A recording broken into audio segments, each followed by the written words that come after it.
and welcome to Newsroom series with our focus today on the Northwest region. I'm Ayotunde Balogun, but first, our top stories.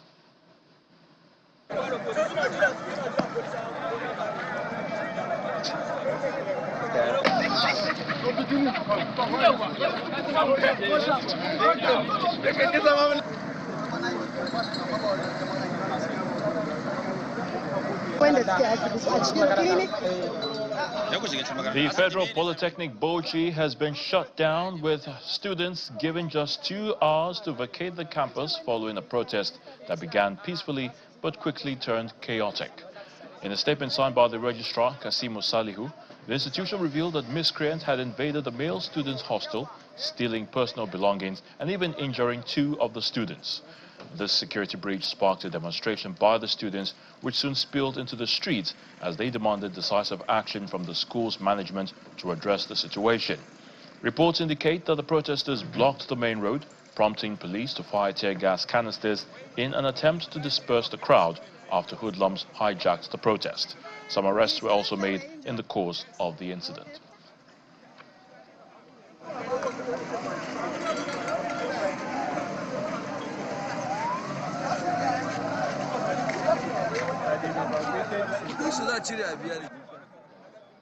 No fewer than 8 persons have been killed in a flood disaster in Pogirikpo, an ancient kingdom in the Itim community of Afikpo local government area in Ebonyi state.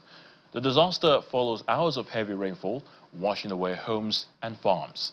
The flood waters affected over 800 farmlands and displaced more than 3,000 households.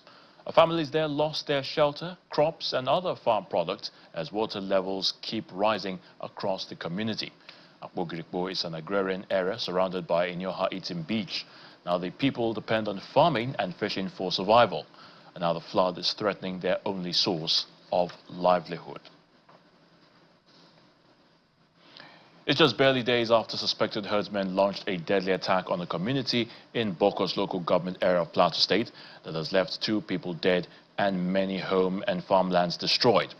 For this reason, the Speaker of the Plateau State House of Assembly, Honorable Nanlon Daniel, has visited the area. He led a delegation to commiserate with the victims and to assure them of the government's commitment to ending the recurring violence. The long arm of the law has caught up with 3 men suspected to have kidnapped a staff of the Ondo State-owned Adekunle Ajashin University in Akungba Okoko, Mr. Omoni Elemi. Mr. Elemi was abducted at his residence last week by gunmen who shot sporadically into the air before whisking him away.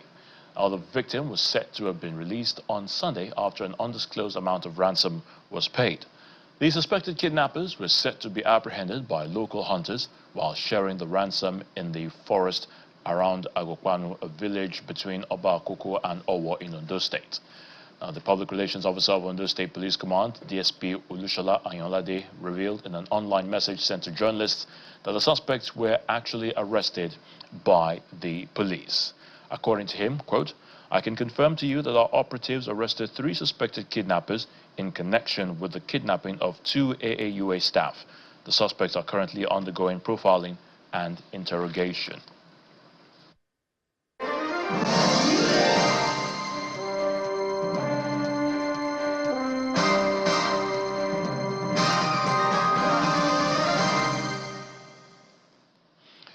An appeal has gone to the federal government to establish an Air Force base in Kebbi as the state faces security threats.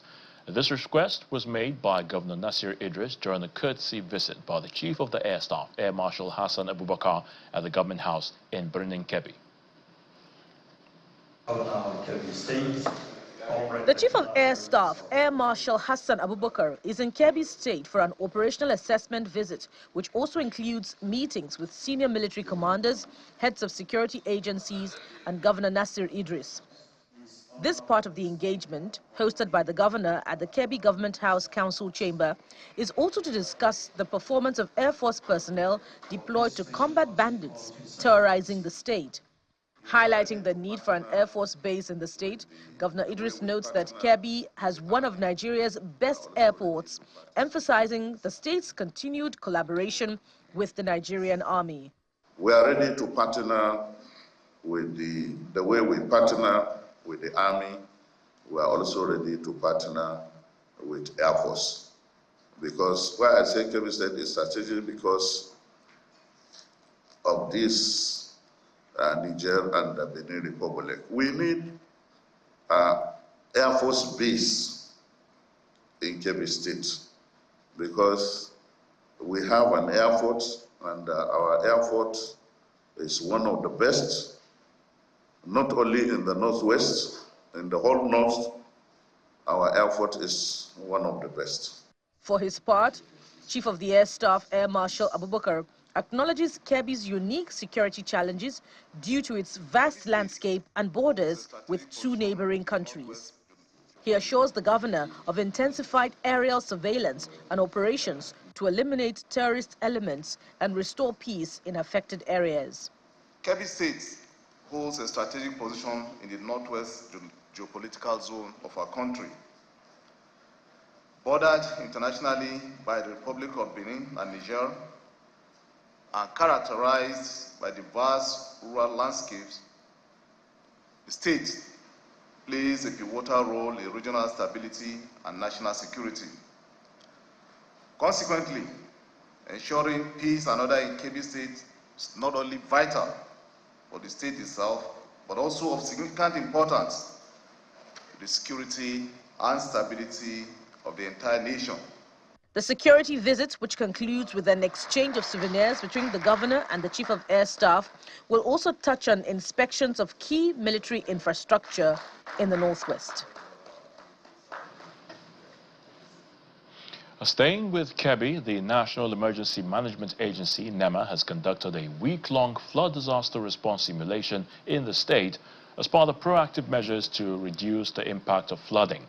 During the closing ceremony in Birnin Kebbi, the state capital, NEMA Director General Zubaida Umar is saying the exercise aligns with the agency's vision of building a disaster-resilient Nigeria.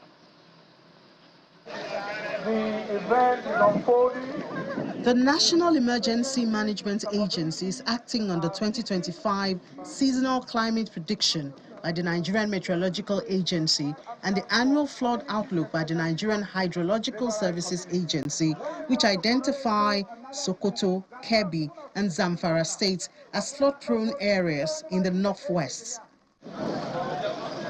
The agency brings together emergency stakeholders in Duku village, known for its riverine and hilly terrain, to run a simulation exercise on modern disaster response techniques. These include drone-assisted water rescue, rapid tent setup, and other life-saving drills.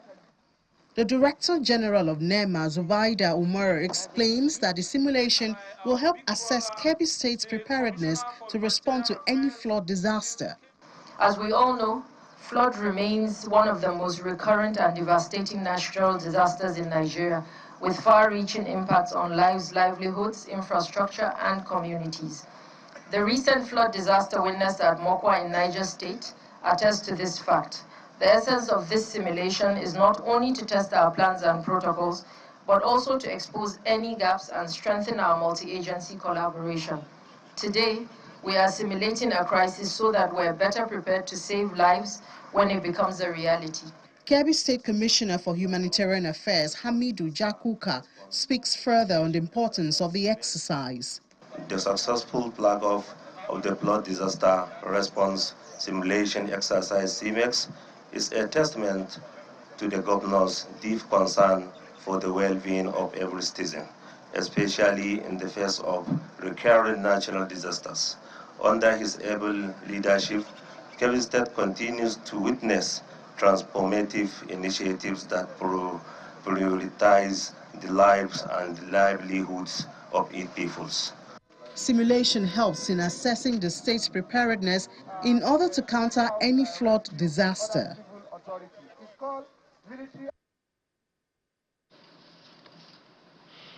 The Katsina state government has announced a renewed multi-sector campaign to tackle the escalating crisis of malnutrition among children and mothers, describing the situation as a public health emergency. This move comes barely 2 weeks after Médecins Sans Frontières, MSF, reported that 652 children died from malnutrition in the state in the first 6 months of this year, 2025. Executive Secretary of the Katsina State Primary Healthcare Agency, Dr. Shamsuddin Yahya, while speaking in a press briefing held at the agency's office, described malnutrition in Katsina as one of the leading causes of illness and death in the state.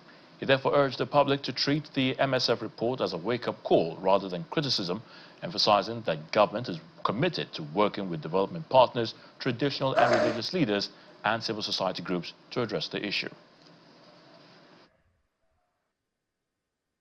As a government, we are responsible and we are responsive, and we acknowledge the report, and we don't see it as, from negative point of view.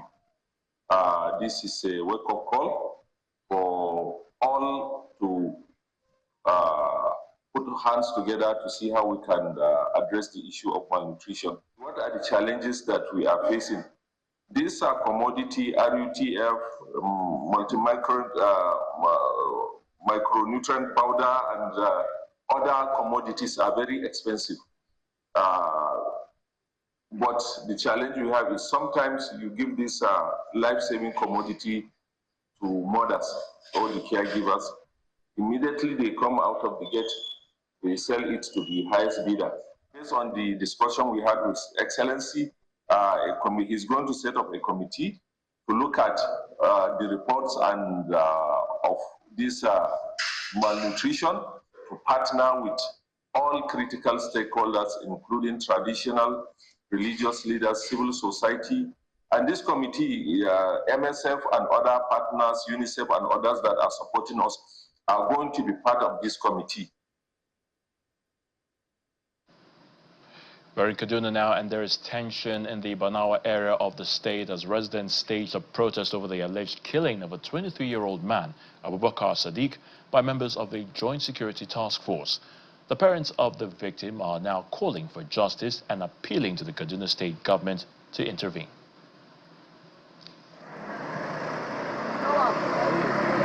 Residents of Barnawa in Kaduna South local government area protested after alleged killing of a 23-year-old Abubakar Sadiq by a joint security team during a raid on suspected drug dealers. The operation took place on Monday evening, and eyewitnesses say the victim shot openly while watching a football match at a nearby field. The situation became tense as protesters blocked the Aliyu Makama Road, with some reportedly attacking motorists and passers-by. Unfortunately, when they came today, you are trying to disperse people around. This guy, a very gentleman, very cool and kind somebody, he was just passing when they intentionally shot him. The Kaduna State Police Command, through spokesperson DSP Mansur Hassan, confirmed the incident, but said Sadiq was hit by a stray bullet during an exchange with hoodlums. He adds that the Commissioner of Police, Rabiu Mohammed, had ordered a full investigation into the incident and asked residents to remain calm. The parents of the victim reject the police version of the story. They insist their son is not linked to crime and was killed in front of his father. Both parents are pleading with Kaduna State government to ensure justice is served. We were watching training on a football field. My son was on the other side of the field. After some time, I said this training is not going the way I wanted, and I decided to step out. Within the space of 10 minutes, I heard security operatives shooting, and I saw my son and others running out of the field. The distance between my son and I wasn't much, and I saw the soldier hold my son from the back and shoot him on his head right before me. I was in front of Kabiru's shop, and my son was in front of Mathanjenjeri's shop, the woman that sells tomatoes. As you can see, it's not far from each other, and he was shot right before my eyes. I want my son's death avenged. My son does not smoke. He never took kola nuts, not to talk of smoking. Minutes before he left the house, I told him to be careful and don't get involved with bad boys. He said, "Baba, you know I can't do such because I don't smoke." As the arguments continue over the real cause of Sadiq's death, residents and human rights advocates are watching closely, hoping that a transparent investigation will reveal the truth and ensure accountability. When we come back after the break, a look at what the Kaduna state government is doing to address development of agriculture in this state. Please stay with us.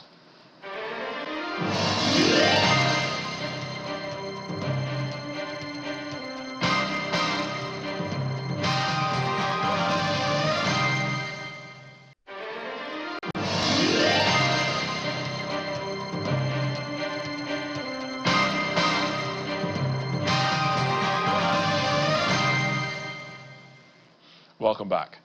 We're in Kaduna State, of course, and Commissioner for Agriculture, Murtala Dabo, has assured farmers of equitable and transparent distribution of free fertilizers to them across the 23 local government areas of the state in order to support them in this year's rainy season farming. Now, the commissioner, who gave the assurance when he visited some redemption centers where fertilizers are being distributed to the farmers, says a team has been put together to ensure that only genuine farmers benefit from the exercise. The 400 trucks of fertilizers purchased by the Kaduna state government are distributed free of charge to 100,000 smallholder farmers across the 23 local government areas of the state. Governor of Kaduna State, his deputy and other top government officials are present to flag off the distribution, in addition to the 500 trucks of fertilizers that were distributed to farmers in 2024. In the name of the Father, and of the Son, and of the Holy Spirit. According to the State Commissioner of Agriculture, the gesture is one of the many interventions designed by the administration of the governor to empower Kaduna State farmers, especially those in rural and underserved communities. Kaduna State has continued to make agriculture a top priority. The remarkable increase in budgetary allocations to the sector over the past 2 years, the bond reform and the practical support of smallholder and commercial farmers alike reflect the clear direction this administration is taking towards building a modern, productive agricultural economy. Today's event is one of many interventions designed to empower our farmers, especially those in the most rural and underserved communities. From increased access to inputs and mechanization, to rural infrastructural development, for improved farm market linkage, and the groundwork being laid for major projects in the Patient Agro-Industrial Processing Zone and the Quality Assurance Center. The momentum is strong and the direction is very clear. In prioritizing agriculture as the key driver of inclusive growth, food security, and rural prosperity, the Kaduna government had budgeted over 74 billion naira for agriculture this year. However, Kaduna State Governor says the fertilizer distribution is not a standalone event, but a strategic and system-based approach to agricultural transformation involving farmers and agro-industrial processing zones. Each beneficiary will receive 2 bags of fertilizer free of charge. Kaduna State remains the only state where smallholder farmers consistently receive fertilizer and other critical inputs at no cost. We are proud to maintain this farmer-first policy, particularly for our most vulnerable and underserved communities.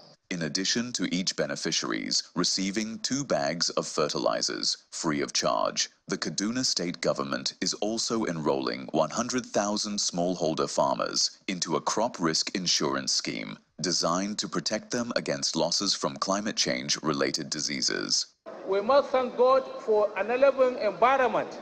There is now relative peace for farming to take place.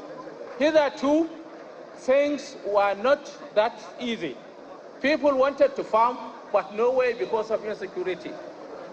With the administration of Senator Obasani, we are witnessing fantastic and improved security situations. The Kaduna state government has also launched a special agro-industrial processing zone designed to integrate production, processing, and marketing within the same ecosystem, especially for crops like maize, tomatoes, ginger, and soybean, where Kaduna is leading. Some Jerry news in Kano. The state government has received about 28 primary healthcare solar systems The handover was done by the United Nations Children's Fund, UNICEF, and Gavi. The Commissioner for Health, while receiving the solar systems, applauded its partners for the timely intervention targeting zero-dose immunization in Kano State, which has the highest number of children unvaccinated. Our correspondent Nanchin Vincent reports. Kano State government has received the donation of 28 primary health care solar systems from the United Nations Children's Fund, UNICEF, and Gavi. This is the official handover ceremony which took place at the Panshekara Primary Health Care in Kumbutsu local government area of the state. All the 28 facilities. Commissioner for Health Ibrahim Labaran lauded the intervention while noting that it will go a long way in tackling issues of power supply in the health facilities. And they have a year warranty and 5 to 10 years expected time for them to work in Kano, which we believe will help in improving the immunization as well as maternal health in Kano State. Because all the facilities chosen are the PSCs, which mainly do the primary healthcare activities. So we are grateful to Gavi and UNICEF for this gesture. UNICEF Field Office and Gavi's collaboration is aimed at achieving zero-dose vaccination for children in Kano communities. This PHC solarization effort, which is really one of our objectives in system strengthening at large and strengthening PHC in order to ensure that those vaccines are available, that they're provided to children, but also to support the state's efforts in improving primary health care and reducing maternal mortality.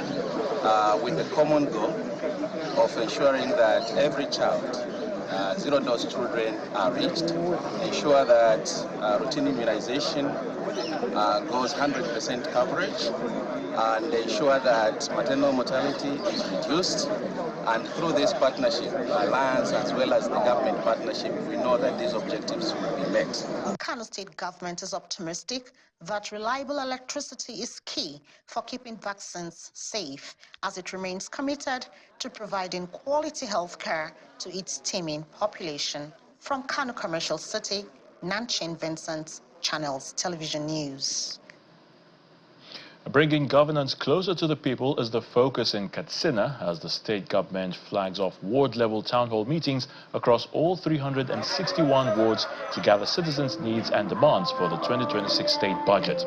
The meetings organized by the Ministry of Budget and Economic Planning started in Kankara, where Deputy Governor Farouk Jobe leads the launch in order to promote accountability, deepen democracy, and ensure the budget reflects community priorities.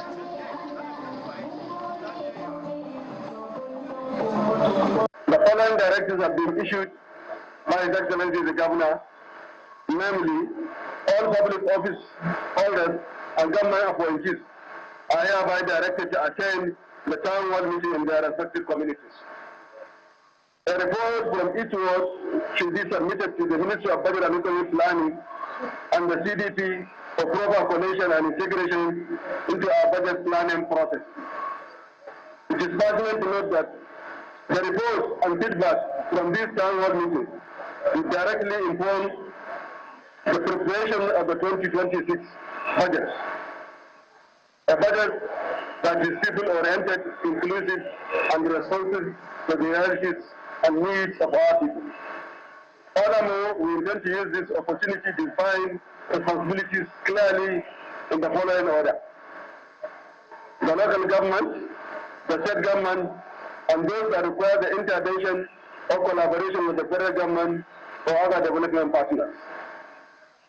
In closing, I urge all stakeholders, community leaders, news groups, women associations, religious and traditional institutions to make the best use of this opportunity.